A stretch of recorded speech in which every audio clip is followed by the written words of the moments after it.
Varicose veins కి సరైన చికిత్స కోసం సంప్రదించండి ఎవిస్ హాస్పిటల్.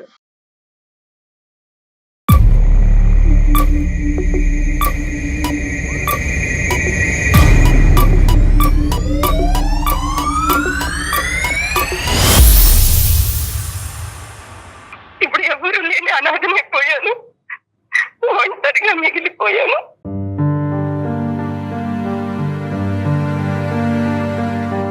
నా చెల్లికి నేను చేసిన తప్పుకు దేవుడు నాకు చాలా శిక్ష విధించాడు.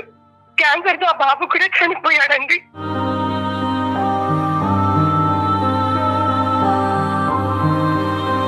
తనని బాగా ఇంకా మీద బాగా చూసుకోవాలని అనుకుంటున్నాను, కానీ తను నన్ను చీకొడుతుంది. చెల్లి బాధపడుతుందనో తల్లి కష్టపడుతుందనే కాదు, నాకు తోడు కావాలి కాన్సెప్ట్ మళ్ళీ స్వార్థం ఇక్కడ. అప్పుడు మీ అతనితో వెళ్ళిపోవటం స్వార్థం. అక్కడికి వెళ్ళి 15 సంవత్సరాల పాటు వీళ్ళు కాళ్ళ వేళ పడుతుంటే కనుక వీళ్ళని మెడ పట్టుకుని నెట్టేయటం అక్కడ కూడా స్వార్థం. చెల్లి మొగుడిని తీసుకొని మాట్లాడటానికి అసహ్యంగా అనిపిస్తోందండి. సారీ. ఎలా జాలిపడమంటారు మీరు? ఏమని అడగమంటారు మీ చెల్లిని?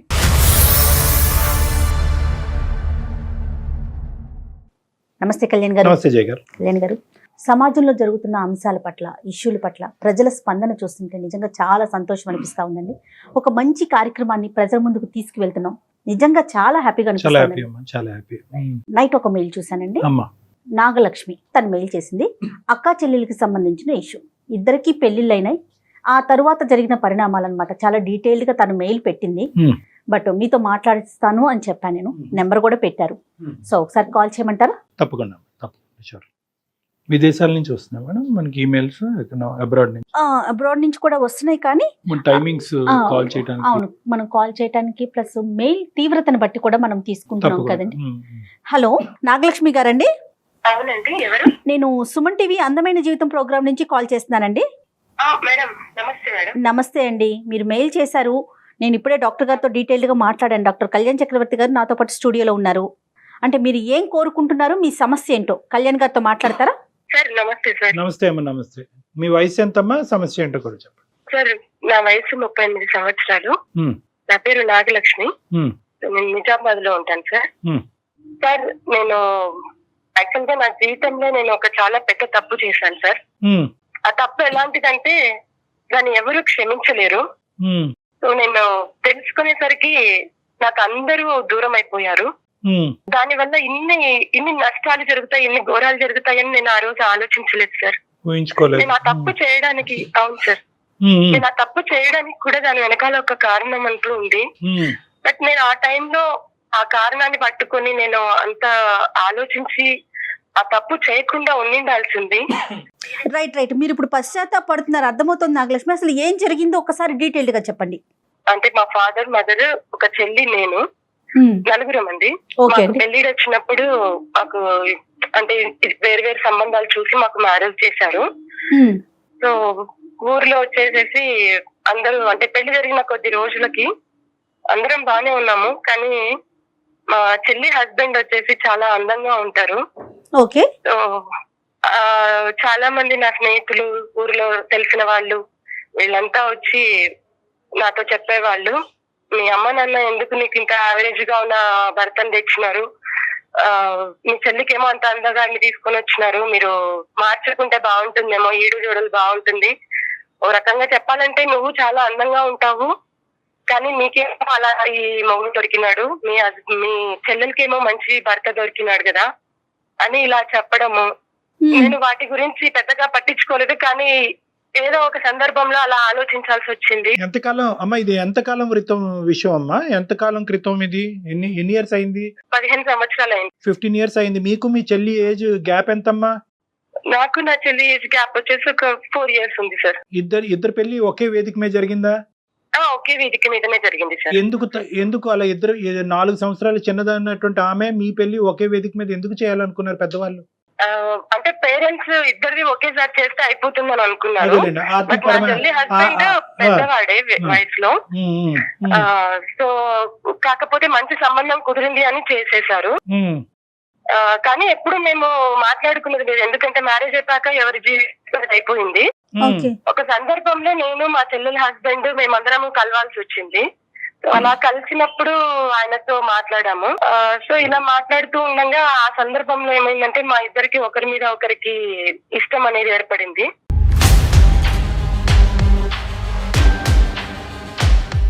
మీ పెళ్లికి ముందు మీ భర్తని చూసారా, ఆమె భర్తను కూడా చూసారా పెళ్లికి ముందు? చూడలేదు సార్. అమ్మ వాళ్ళు ఏ సంబంధం అయితే తెచ్చారో నేను అదే సంబంధం పెళ్లి చేసుకున్నాను. చెల్లి కూడా అంతేనండి? చెల్లి కూడా అంతే. సో ఎవరు కూడా మీ భర్తని మీరు చూడలేదు, చెల్లి భర్తను కూడా మీరు చూడలేదు, పెళ్లికి అయితే మాత్రం రెడీ అయ్యారు, పెళ్లి చేసుకున్నారు. ఏమ్మా? అంటే ఫోటోస్ అవి చూసాం కానీ పెద్దగా అప్పుడు పట్టించుకోలేదు సార్. కాకపోతే ఊర్లో ఉన్న వాళ్ళు అందరూ చెప్పడం తోటి నాకు అట్లా ఒకలాంటి ఫీలింగ్ వచ్చిందనమాట. ఏమని చెప్పేవారమ్మా ఊర్లో వాళ్ళందరూ? ఏమని చెప్పేవారు? నువ్వేమో ఇంత అందంగా ఉన్నావు కానీ నీకు దొరికిన హస్బెండ్ మాత్రం యావరేజ్ గా ఉన్నాడు, నీ చెల్లెలకు మాత్రము మంచి హస్బెండ్ దొరికాడు, చాలా అందగాడున్నాడు అని ఇలా చెప్పడం తోటి నాకు కొంచెము ఆయన మీద అట్రాక్షన్ అనేది కలిగింది సార్. ఎంత వయసు ఉంటదమ్మా అప్పుడు నీకు? అప్పుడు నాకు 24 years ఉంటుంది. 24 years వయసుకి ఊరు వాళ్ళు ఆ అమ్మాయి భర్త బాగున్నాడు కాబట్టి జీవితం అంటే పెళ్ళంటే అందం ఒకటి చూస్తే చాలు, అందం ఉంటే కనుక అన్ని సరిపోతాయి అనేటప్పటికీ మీరు అందమే ఇంపార్టెంట్ అన్నట్టుగా ఫీల్ అయ్యారు, అంతే కదమ్మా? అంటే అవును సార్. అతని ఇన్ఫ్లుయెన్స్ లోకి నువ్వు వెళ్ళావు, అవునమ్మా? అవును సార్. లేదంటే అతను నీ ఇన్ఫ్లుయెన్స్ లోకి వచ్చాడా? అంటే అతను మాట్లాడడం జరిగింది సార్, నాకు నువ్వంటే ఇష్టం అని. అలా చెప్పడంతో నేను కూడా ఆయన మాటలకి, ఎందుకంటే నా మనసులో కూడా అలా ఉండిపోయింది కదా. మరి ఈ 3 సంవత్సరాలు మీ హస్బెండ్ ఎలా ఉండేవారండి? మీతో ఉండేవారా చక్కగానే? ఉండేవాళ్ళం మేడం. కాకపోతే నాకు మనసులో ఇట్లా చెప్పడం వల్ల నాకు అది మనసులో వాళ్ళ హస్బెండ్ చాలా బాగున్నాడంట, ఇలా నాకు స్ట్రాంగ్ గా అయిపోయింది మేడం. సో ఒకసారి మేము ఒంటరిగా ఒక జాతరకు వెళ్ళామన్నమాట. తాను ఒక్కరే వచ్చారు, ఫ్యామిలీతో కాకుండా. సో నేను ఒక్కదాన్నే వచ్చానన్నమాట. అలా జాతరకి వెళ్ళలేదు, పక్కదోవలోకి వెళ్ళారు, అంతే కదమ్మా? అంటే అప్పుడు జాతర అని చెప్పి మేము అలా అదేనమ్మా, మీరు ఇద్దరు అట్రాక్ట్ అయ్యారు, ప్రపంచానికి కనిపించకూడదు, పెళ్ళైనటువంటి ఒక ఆడపిల్ల, పెళ్ళైనటువంటి ఒక మగాడు తప్పుదారిలో వెళ్ళాలి అని అనుకున్నారు, ఒకరికొకరు ఇన్ఫ్లుయెన్స్ అయ్యారు, అది పబ్లిక్ అయితే బాగుండదని అనుకున్నారు కాబట్టి జాతరకి వెళ్ళారు. అవును సార్. అంటే తను నా చెల్లి భర్త అన్న ఆలోచన కూడా నాకు రాలేదు ఆ టైంలో. రాదు. తన భవిష్యత్తు ఏమవుతుంది అని కూడా నేను ఆలోచించలేదు. కేవలం ఆ మాటలు నా మనసులో గట్టిగా ఉండిపోవడం వల్ల నేను ఇక మిగతా ప్రపంచాన్ని ఏది నేను చూడలేదు, నా భర్తను కూడా నేను చూడలేదు. ఒక్క మాట నాకు చెప్పమ్మా, ఒకప్పుడు పబ్లిక్ నువ్వు అందంగా ఉన్నావు కానీ నీకంటే తక్కువగా అందం ఉండేటటువంటి భర్త నీకు వచ్చాడు, ఎక్కువగా అందం ఉండేటటువంటి భర్త మీ చెల్లికి వెళ్ళాడు అనే పబ్లిక్ టాక్ లేకపోయినా కూడా నువ్వు ఇలా అట్రాక్ట్ అయ్యి ఉండేదానివా? లేదా పబ్లిక్ అనే వాళ్ళు పదే పదే నీ చెవులో ఆ మాట వినిపించటం వల్లే అట్రాక్ట్ అయ్యావా? ఇది నీ ఉద్దేశమా, జనం నీలో నింపినటువంటి ఉద్దేశమా? నిజం చెప్పమ్మా. అంటే నాకు ఒకవేళ అలాంటి ఫీలింగ్ ఉన్నప్పటికీ సార్, నేను సాంప్రదాయాలు వీటినన్నిటిని బట్టి నేను ఎక్కువ ఓపెన్ అయ్యేదాన్ని కాదు. సో ఒక రకంగా నాకు ఇట్లా వాళ్ళు చెప్పడం వల్ల మాటలు కొంచెం స్ట్రాంగ్ అయిపోయినాయి సార్. నేను అనేది ఏంటంటేనమ్మా, మనం చేసినటువంటి తప్పుని సమాజం మీద రుద్దొద్దు. ఇక్కడ ఏంటంటే నీ మనసులో మొదటి నుంచి ఒక కలత ఉంది, మా సిస్టర్కి అందమైన మొగుడేంటి, నాకు తక్కువ అందమైనటువంటి మొగుడేంటి, మొదటి నుంచి నీ కన్ను అతని మీద ఉంది. అదేంటో మనకి కోయిన్సిడెన్స్ అనుకోవాలో, సాంప్రదాయాల గురించి ఇద్దరు బాగా నమ్మేటటువంటి వాళ్ళు మీరిద్దరు, అతని కన్ను కూడా నీ మీద పడింది, నీ కన్ను అతని మీద, అతని కన్ను నీ మీద పడింది.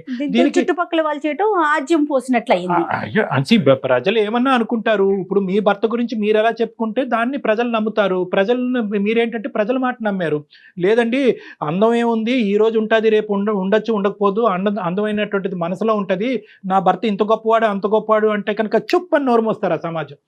నువ్వు చెప్పుకోలేదు, అవునా నిజమా అని చెప్పి అదే లూప్ లోకి వెళ్ళావు, అటువైపు అట్రాక్ట్ అయ్యావు. మేమిద్దరము ఎవరికి చెప్పకోకుండా రాత్రికి రాత్రే వెళ్ళిపోయాం మేడం. నా దగ్గర ఏదో కొంత బంగారం ఉన్నది, అది తీసేసుకొని వీళ్ళనందరినీ మర్చిపోయాము. నాకు పిల్లలు లేరు కానీ నా చెల్లికి అతను వచ్చే టయానికి 3 నెలల పసికందు ఉంది. బట్ నేను అది కూడా ఆలోచించలేదు పెద్దదానిగా. నేను చాలా పెద్ద తప్పు చేశాను మేడం. ఆ తర్వాత మేమిద్దరము అంటే ఎవరికి తెలియదు ఆ ప్రదేశం. ఒక ఊరికి వెళ్ళిపోయాము, చాలా మారుమూల ప్రాంతానికి వెళ్ళిపోయాము. అక్కడ ఒక గుడిలో మళ్ళీ పెళ్లి చేసుకున్నామండి.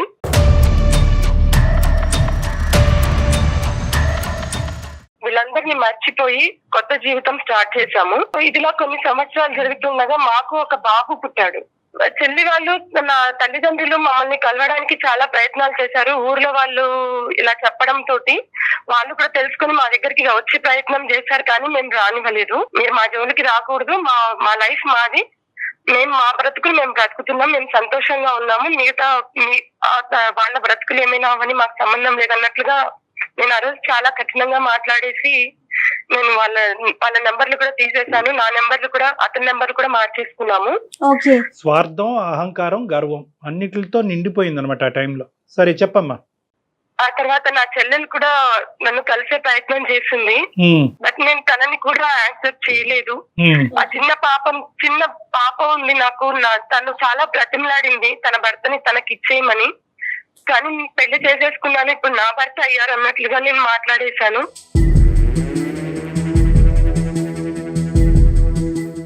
నా చెల్లెల్ని కూడా ఇంకొక పెళ్లి చేద్దామని వాళ్ళు ప్రయత్నం చేసినా తను మాత్రం ఇంకొకరిని పెళ్లి చేసుకోలేదు. పసిపిల్లతోనే తాను జీవితం గడిపింది. చాలా అంటే చాలా తప్పు చేశానండి నేను.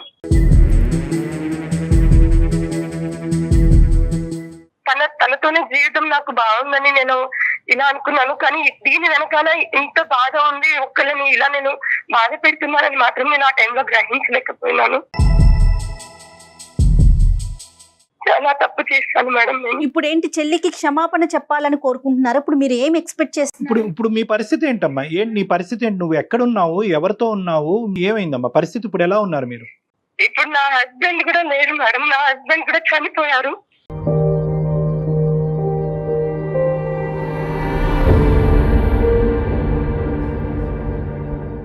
ఒక ప్రమాదంలో చనిపోయారు.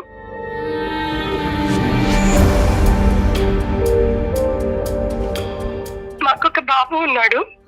సో ఆ బాబు కూడా, నా భర్త చనిపోయిన ఒక సంవత్సరం వరకు నేను కూడా తేలుకోలేదు, కానీ తన రూపం అయితే నాకు ఇక్కడ ఉంది కదా, నేను తనతో అయినా మంచిగా బ్రతకాలి, తన రూపాన్ని నా బిడ్డలో చూసుకొని బ్రతకాలి అనుకొని నేను తనని చూసుకుంటూ బ్రతుకుతున్నాను. కానీ ఆ దేవుడు నాకు ఇక్కడ అన్యాయం చేశాడు. అన్యాయం అని చెప్పలేను, కానీ దేవుడు నాకు శిక్ష చేశాడు. ఆ ప్రతిరూపం, ఆ రూపాన్ని కూడా దేవుడు లేకుండా చేశాడు. క్యాన్సర్ తో ఆ బాబు కూడా చనిపోయాడండి.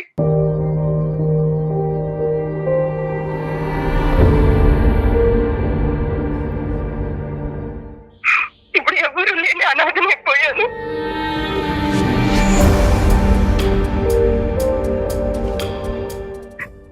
ఒంటరిగా మిగిలిపోయాను.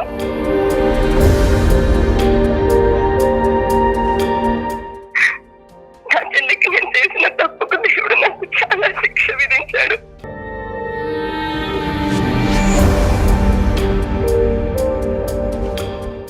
చాలా పశ్చాత్తాపడుతున్నాను మేడం.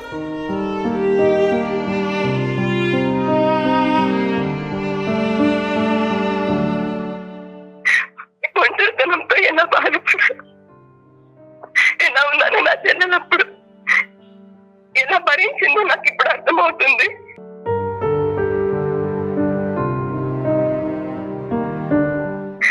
ఈ విషయాన్ని నేను తెలుసుకొని వాళ్ళని కలిసే ప్రయత్నం చాలా చేశాను, కానీ వాళ్ళు నన్ను కొడుతున్నారు.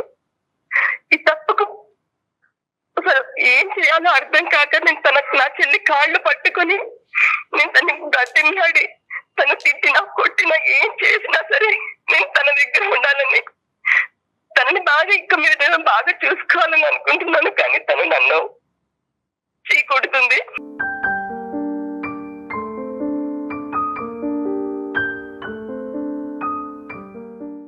తనకు ఒక పాప ఉంది. సో ఒక బాబుని పోగొట్టుకుని నేను ఎంత బాధ అనుభవిస్తున్నాను, కానీ తండ్రి లేకోకుండా ఆ పాప ఎలా పెరిగిందో అని తెలుసుకుంటే నాకు ఇప్పుడు చాలా బాధేస్తుంది.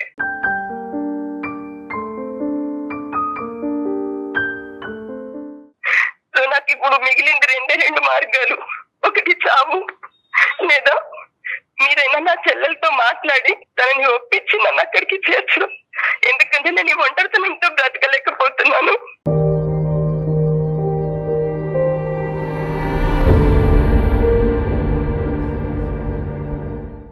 నాకు దయచేసి మీరైనా న్యాయం చేయండి మేడం. అంటే ఒక్కటి నాగలక్ష్మి, మీ చెల్లెలతో మాట్లాడతావా మీ తల్లిగారితో మాట్లాడతావా అనే సబ్జెక్ట్ తర్వాత మాట్లాడదామమ్మా. ఒక్క ప్రశ్న నిన్ను అడగాలని అనుకుంటున్నాను. నిన్ను చూస్తుంటే ఐ థింక్ 90% చూసేటటువంటి ప్రేక్షకులకి నువ్వు పడేటటువంటి బాధను చూసి కన్నీళ్ళు వచ్చేటటువంటి వాళ్ళు 10% ఉంటారు, 90% మాత్రం నీ మీద కోపం పడేటటువంటి వాళ్ళే ఉంటారు. No doubt about this. ఎందుకంటే కనుక ఎప్పుడు నీలో రియలైజేషన్ వచ్చింది, ఎప్పుడు నీలో ఒక అవగాహన వచ్చింది అంటే కనుక ఎప్పుడైతే కనుక నువ్వు ఒంటరి అయ్యావో అప్పుడు. అంటే అప్పటి వరకు నీకు ఒంటరితనం వల్ల వచ్చేటటువంటి బాధ నీకు అర్థం కాలేదు. నీ భర్త ఒంటరితనాన్ని చూశాడు, ఒక చంటి బిడ్డతో నీ చెల్లెలు ఒంటరితనాన్ని చూసింది, మీ తల్లిదండ్రులు అవమానంతో సమాజం అంతా కూడా వాళ్ళని ఏకాకి చేస్తుంటుంది, ఆ ఒంటరితనాన్ని వాళ్ళు అనుభవించారు. ఈరోజు ఒంటరితనం నీ కాళ్ళ దగ్గరికి వచ్చేటప్పటికి నీకు ఆ బాధ తెలిసింది. సమస్య వస్తే ఇప్పుడు తనకు దిస్ ఇస్ పాయింట్ నెంబర్ 1. ఇంకొకటి ఏంటంటే తప్పైపోయింది అని మాట్లాడేటటువంటి నాగలక్ష్మి గారు ఎప్పుడు తప్పైపోయింది అని రియలైజ్ అయ్యారంటే కనుక 15 సంవత్సరాల తర్వాత. ఒకప్పుడు నీ భర్త నీ పక్కనుంటే, నీ కొడుకు నీ చెంతనుంటే నిజంగా మాకు ఫోన్ చేసి ఉండేదానమ్మా, ఈరోజు ఈమెయిల్ వచ్చి ఉండేదా మా దగ్గరికి. ఇంకొక 15 సంవత్సరాలు, ఇంకో 20, ఇంకో 30 సంవత్సరాల పాటు నీ రాజభోగాల్లో, నీ ఆనందాల్లో, నీ సంతోషాల్లో, సారీ అమ్మ పుండి మీద కారం జల్లుతుందని అనుకోవద్దు. ఎందుకంటే కనుక ఇలాంటి అంశాలు చూసేటటువంటి ప్రేక్షకులు ఎవరైనా ఉంటే కనుక అంతా అయిపోయిన తర్వాత ఒంటరితనం వచ్చిన తర్వాత ఇప్పుడు నాలుగు ఖర్చుకుని చేతులు కాల్చుకుని ఇప్పుడు నేను సూసైడ్ చేసుకున్నాను అనుకుంటున్నాను అనేటటువంటిది మీ గురించి కాదు. ఇది తప్పు అన్నది మీరు ఎప్పుడు వచ్చింది, మీ బాధ మీకు తెలిసేక. అంటే ఇప్పటికీ కూడా ఒక ఒంటరితనం వల్ల వచ్చినటువంటి అవగాహన రియలైజేషనే కానీ చెల్లి బాధపడుతుందనో తల్లి కష్టపడుతుందనే కాదు, నాకు తోడు కావాలి కాన్సెప్ట్ మళ్ళీ స్వార్థమే. ఇక్కడ మళ్ళీ కాన్సెప్ట్ స్వార్థమే. అప్పుడు మీ అతనితో వెళ్ళిపోవటం స్వార్థం, అక్కడికి వెళ్ళి 15 సంవత్సరాల పాటు వీళ్ళు కాళ్ళ వేళ పడుతుంటే కనుక వీళ్ళని మెడ పట్టుకుని నెట్టేయటం అక్కడ కూడా స్వార్థం. ఇప్పుడు మళ్ళీ వాళ్ళిద్దరు చనిపోయారు కాబట్టి నేను ఒంటరితనంగా ఉన్నాను, అమ్మ నాకు భిక్షం పెట్టు, చెల్లి నాకు భిక్షం పెట్టు అని చెప్పి ఒంటరితనం నుంచి నా బయట అయ్యామంటాం కూడా ఇది కూడా స్వార్థమే. ఎలా జాలిపడమంటారు మీరు, ఏమని అడగమంటారు మీ చెల్లిని? అక్క చెల్లికి చెప్పాలి. అలాంటిది ఆ అమ్మాయి ఏమొచ్చి నా భర్త వేరే మా అక్కతో వెళ్ళిపోయినా కూడా ఎంత మనస్తాపం చెంది ఉంటుంది. సహజంగా ఏంటంటే భర్తలు ఈ విధంగా ప్రవర్తించినప్పుడు ఆడవాళ్ళ మనసు ఇరిగిపోతుంది. భర్తలు వెళ్ళి అక్కలతోనే లేచిపోయినప్పుడు ఆ అమ్మాయి పరిస్థితి ఎంత భయంకరంగా ఉండుంటుందండి. వెళ్ళమ్మా నువ్వు పెళ్లి చేసుకో అమ్మా, చంటి బిడ్డతో నువ్వేం ఒంటరిగా బతుకుతావు అంటే కనుక ఆ మాట కూడా ఆ అమ్మాయి కొట్టిపారేసి మా అక్క చేసినటువంటి తప్పు నేను చేయను, ఈ బిడ్డ గురించి నేను ఇలాగే బతుకుంటానని చెప్పి ఆ అమ్మాయికి ఉండేటటువంటి ఆలోచన, ఆ అమ్మాయికి ఉండే అవగాహన చూడండి. ఇప్పుడు మీ తల్లిదండ్రులకు కానీ చుట్టుపక్కల వాళ్ళందరికీ కానీ ఒక భయం ఉంటుంది. ఏంటి ఆ భయం అంటే కనుక అమ్మో ఈ అమ్మాయి వచ్చి ఈ అమ్మాయిని చెడగొడుతుందేమో, మళ్ళీ ఈ అమ్మాయి దగ్గర నుంచి ఈ అమ్మాయి లాక్కుని వెళ్ళిపోతుంది అనేటటువంటి భయభ్రాంతుల్లో వాళ్ళందరూ ఉంటారు. నిజంగా నీలో ఒక మార్పు వచ్చిందా, ఒక పశ్చాత్తాపం వచ్చిందా, ఒక ఆలోచన వచ్చిందా? నిజంగా పశ్చాత్తాపం వచ్చింది సార్. మీ చెల్లి బిడ్డ చూస్తాడు, అమ్మా ఈ పెద్దమ్మైనా మా నాన్న పట్టుకెళ్ళిపోయిందని అంటాడు. నిజంగా ఆ మాట అని మీ వైపు వేలెత్తి చూపెడితే కనుక ఈ పెద్దమ్మ రాక్షసేనమ్మా నా నాన్న పట్టుకెళ్ళిపోయిందని అడుగుతుంది ఆ చంటి బిడ్డ. తట్టుకోగలరా? ఇలాంటి మాటలన్నీ మీరు తట్టుకునేటటువంటి కెపాసిటీ మీకుందా? ఇప్పుడు నాకు ఏం అవసరం లేదు సార్, తన దగ్గర ఉంటే చాలు. తను ఏమన్నా పడతాను, నా చెల్లి కాళ్ళు పట్టుకోమన్నా నేను పట్టుకొని బతిమలాడతాను. ఇక్కడ జాలి అనిపించట్లేదండి. సారీ అండి, మీరు డాక్టర్ గారు అన్నట్లుగా ఇక్కడ జాలి అనే కాన్సెప్ట్ రావట్లేదు. మీరు సర్వం కోల్పోయారు, అది ఒక రకంగా అనిపించినా కూడా మీ మాటలు చూస్తుంటే జాలి అనే భావన కలగట్లేదు మాకు. ఒక చెల్లి మొగుడిని తీసుకొని మాట్లాడటానికి అసహ్యంగా అనిపిస్తోందండి. సారీ. నిజమే మేడం, ఇదే కాలం వెనక్కి తిరిగి వెళ్ళిపోతే.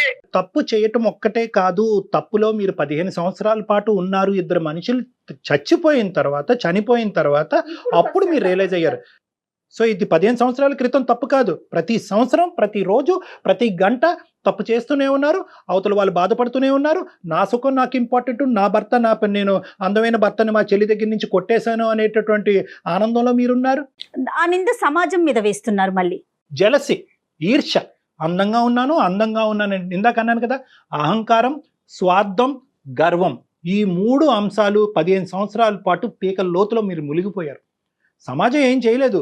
సమాజం పేరు చెప్పుకుని సమాజం ఇలా అంటుంది, బహుశా నా జీవితంలో ఏదో మిస్ అయిపోతున్నాను, ఆ అమ్మాయి లాటరీ కొట్టేసింది, ఆ లాటరీ కొట్టినటువంటి అమ్మాయి దగ్గర నుంచి నేను నొక్కేయాలి అనే ఉద్దేశం అక్కడ జరిగింది. సమాజం కాదు. చెల్లెలు మొగుడు అందంగా ఉన్నాడు, సో మేమిద్దరమే కలవాలి, అదే కదండి. దీన్ని ఒక రకమైన వేరే లాంగ్వేజ్ మాట్లాడతారు. మనం కెమెరా ముందు మాట్లాడకూడదు, అది ఎక్కువయ్యి చేసిన పనులు కాదు. ఇప్పుడు భాగ్య గారి దగ్గరికి ఎందుకు వెళ్ళాలని అనుకుంటున్నారు? ఒక్క కారణం చెప్పండి, గట్టి బలమైన కారణం. మీ మీ మీ మట్టుకు మీరు బ్రతకలేరా? లేదు సార్, నేను చేసిన నా తప్పుకు ప్రాయశ్చిత్తంగా నేను తన సంతోషాన్ని అంతా నేను తీసేశాను. నేనే కారణము. భాగ్య ఏం చెప్తుందో నాకు తెలీదు, కానీ భాగ్య ఏంటంటే తన జీవితం ప్రయాణం ఇంకో విధంగా సాగటం ప్రారంభించింది, వెళ్ళిపోయింది. వాళ్ళ కర్మకు ఆలే పోతారు, వాళ్ళు చావు ఆలేసేస్తారు అన్నట్టుగా ఆ బిడ్డను చూసుకుని హ్యాపీగా బతుకుతుంది ఆ అమ్మాయి. ఇప్పుడు వెళ్ళి మళ్ళీ తీపి గుర్తు చేస్తావా? తీపి జ్ఞాపకాలు గుర్తు చేస్తావా? ఎవరినైతే కనుక ఇంతకాలం పాటు కల్లోనో నిద్రలోనో ఊహలోనో ఎక్కడో గుర్తు చేసుకుంటూ తిట్టుకునేటటువంటి వ్యక్తిని కళ్ళెదురుకుంటే వెళ్ళి నిలబడతావా? లేదు, తను ఏం చేసినా, తను ఏ శిక్ష విధించినా నేను భరించడానికి రెడీగా ఉన్నాను. తన నీకు శిక్ష విధిస్తుందని అనుకోకు. నా కాన్సెప్ట్ నీకు అర్థం కావట్లేదు. నువ్వు ఇంకో కొత్త రకం లైవ్ టెలికాస్ట్ లో శిక్షను విధించబోతున్నావు అమ్మాయికి. ఇష్యూ క్రియేట్ చేయబోతున్నారు మీరు అమ్మాయికి ఒక శిక్షను విధించబోతున్నారు. ఇదిగో ఎక్కడో ఉన్నదని అనుకున్న నేను ఎక్కడో లేను, నీ పక్కలోనే ఉన్నానన్నట్టు ఆ అమ్మాయికి మళ్ళీ ఒక కొత్త రంగుని చూపెట్టబోతున్నారు. 15 సంవత్సరాల పాటు తను ఒక అలవాట్లో పడింది, ఆ బిడ్డతో పాటు బతకటము, అదే జీవితం అనుకోవటం. వాస్తవానికి నేను మీ స్థానంలో ఉంటే కనుక నేను ఆ శిక్షను నేనే అనుభవిస్తాను. ఆ శిక్షను మళ్ళీ నన్ను శిక్షించండి అని చెప్పి వాళ్ళని అడగను, నన్ను బాధ పెట్టండి అని అడగను. మీ అవసరం మాకు లేదు, మా అవసరం నీకు లేదు, కాబట్టి నువ్వు అక్కడే ఉండి మేము ఇక్కడే ఉంటాం. ఎందుకు ఇప్పుడు మళ్ళీ వాళ్ళని కలవాల్సిన ప్రయత్నం ఎందుకు చేస్తున్నారు మీరు? నేను ఒంటరితనంతో అంటే కాదండి, కాళ్ళ మీద పడి క్షమాపణ చెప్పేస్తే మీ తప్పులన్నీ పోతాయా? ఏమవుతుంది? నేను తను ఏమన్నా కూడా నేను తన కాళ్ళ మీద, నా తల్లిదండ్రుల కాళ్ళ మీద పడి నేను క్షమాపణ కోరుకుంటాను మేడం. మీ సిచ్యువేషన్ అర్థమైందండి. మీరు ఏం ఎక్స్పెక్ట్ చేస్తున్నారు అర్థమైంది. నాకు ఒక ఫ్యూ సెకండ్స్ టైం ఇవ్వండి. ఒకసారి డాక్టర్ గారు నేను డిస్కస్ చేసుకొని, ఇఫ్ డాక్టర్ గారు ఓకే అంటే కనుక మీ సిస్టర్తో మాట్లాడతాను. ఓకే అండి? సరే మేడం, ఎలాగైనా ఒప్పించే ప్రయత్నం చేయండి మేడం. నా చెల్లెలకి ఒప్పించే ప్రయత్నం అనేటటువంటిది మేము చేతుల్లో లేదండి. ఇప్పుడు మేము చేయటం వరకే. అక్కడ మీరు ఒక నిమిషం లైన్ లో ఉండండి ప్లీజ్, హోల్డ్ లో ఉండండి. కళ్యాణ్ గారు ఏం చేద్దాం చెప్పండి. ఇప్పుడు రెండు వే చేయాలి మేడం. ఒకటి, అసలు ఎందుకు నాగలక్ష్మి మళ్ళీ భాగ్య దగ్గరికి ఎందుకు వెళ్తుంది అనేటటువంటి కాన్సెప్ట్. ఇప్పుడు భాగ్యకి అదే వస్తుంది. ఇప్పుడు వరకు గుర్తుకు రానటువంటి చెల్లి ఇప్పుడు ఎందుకు గుర్తొచ్చిందండి? అంతే కదా. 15 సంవత్సరాల పాటు ఆవిడ గుర్తుకు రాలేదు. భాగ్యలక్ష్మి యొక్క భర్తతో పాటు ఈవిడ సంసారం చేసింది ఇంతకాలం. ఇప్పుడు ఆ ఒంటరితనం అక్కడికి వెళ్ళిపోయింది. కొడుకు కూడా చనిపోయాడు, దురదృష్టవంతుడు. వాడు ఎన్ని బాధలు పడ్డాడు ఆ ఒంటరితనంలో. అమ్మమ్మ లేదు, నాయనమ్మ లేదు, తాతయ్య లేదు. ఆడు ఒంటరితనంలో ఆ బెంగతో క్యాన్సర్ ఏదో వాడు చనిపోయాడు. ఇప్పుడు మళ్ళీ అదే కాన్సెప్ట్ ఈ అమ్మాయి జీవితంలోకి ఎంటర్ అవుతుంది. మళ్ళీ ఒంటరితనం అనే కాన్సెప్ట్తోనే వెళ్తుంది. ఏంటి ప్రతిదానికి ఈ అమ్మాయి ఒంటరి అవుతున్నప్పుడల్లా సమాధానం చెప్పేది ఆ చెల్లెనా? ఆ చెల్లి భర్త సమాధానం చెప్పాలి. ఇప్పుడు భర్త చనిపోయిన తర్వాత ఇప్పుడు చెల్లి సమాధానం చెప్పాలా? ఎప్పటికీ ఆ అమ్మాయి మీదేనా భారం? చెల్లి మీదేనా అంటారు? చెల్లి మీదే. మనం ఆ అమ్మాయితో మాట్లాడాలి లేదా అన్నది. మాట్లాడితే కనుక ఆ అమ్మాయి మనసులో అనవసరమైన ఒత్తిడి పెడుతున్నావా అనేది బి. ఇంకోటి ఏంటంటే, ఆ అమ్మాయి ఒప్పుకోలేదు అనుకోండి, నాకు అక్కర్లేదు, నీ దారి నీది, నా దారి నాదని అంటే కనుక ఇంకా ఈ అమ్మాయి ఫీల్ అవుతుంది. అంటే తను ప్రిపేర్డ్ గా ఉంటేనే మాట్లాడాలండి. తను ఏం చెప్పినా వాళ్ళ సిస్టరు మాట్లాడనన్నా కలిసి ఉంటామన్నా ఉండమన్నా కూడా దానికి ప్రిపేర్ అయితేనే మనం కాల్ చేయాలి. ఒకటమ్మా, ఈ రోజు నీకు ఎటువంటి వాగ్దానాలు చేయము, ఎటువంటి ప్రామిసులు మేము చేసే ఉద్దేశం మాకు లేదు.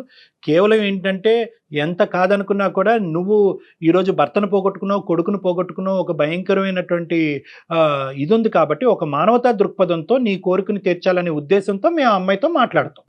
ఓకేనమ్మా? కానీ తను ఏం చెప్పినా యాక్సెప్ట్ చేయడానికి రెడీగా ఉండండి. చచ్చిపోవటం మార్గం కాదమ్మా. మళ్ళీ ఇలాంటి పిచ్చి మాటలు మాట్లాడు. ఇది ఒక తప్పు. మళ్ళీ 15 సంవత్సరాల పాటు నువ్వు ఒక పిచ్చితనం అనే మబ్బులో ఉన్నావు.